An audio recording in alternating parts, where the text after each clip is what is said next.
என்பதற்காக ஒருவர் காண்பிக்கின்றார். பிறகு அது தானாக அங்கே நாடி செல்கின்றதை போல ஆழ்வாருடைய சிந்தை இப்பொழுது பெருமாள் மீது செல்கிறது. முதலில் பெருமாளுடைய பாதம் ஆழ்வாருக்கு பாதத்தையே அவர் அளிக்கின்றார் என்று சொல்லுகிறார்.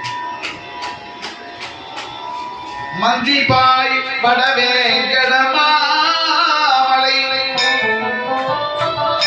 வானவர்கள் சந்தி செய்ய நின்றான். அரங்கத்து அரவினையா அரங்கத்து அரவின் அணையா அதிவோ நிறத்து ஆடையும் அதன் மேல் அயனை படைத்ததோர் எழில் முந்தி மேலதன்றோ அடியே நல்ல இல்லத்து அடியே உள்ளத்தின் உயிரே.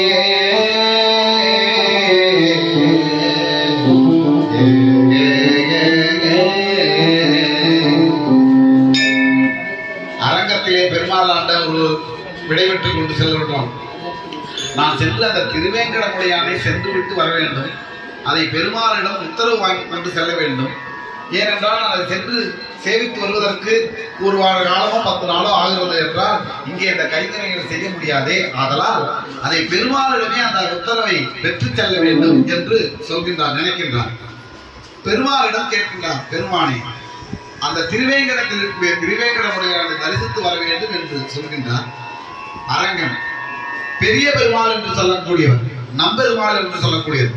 இந்த உலகத்திலே இந்த பூவுலகிலே இருக்கக்கூடிய அண்ட சராசரத்திலும் இருக்கக்கூடிய அனைத்து திவ்ய தேசங்களிலும் இருக்கக்கூடிய அனைத்து சிறிய சிறிய ஆலயங்களாக இருந்தாலும் அந்த ஆலயங்களில் இருக்கக்கூடிய அனைத்து பெருமாளுடைய அனுகிரகங்களும் பெரிய பெருமாள் என்று சொல்லக்கூடிய அரங்கனிடம் இருந்தேதான் அது பிரதிபலித்து கிடைப்பதாக ஐதீகம். இப்படி அவர் சொல்லும் பொழுது பரவாயில்லை, நீ சென்று சேவித்து வாரும்.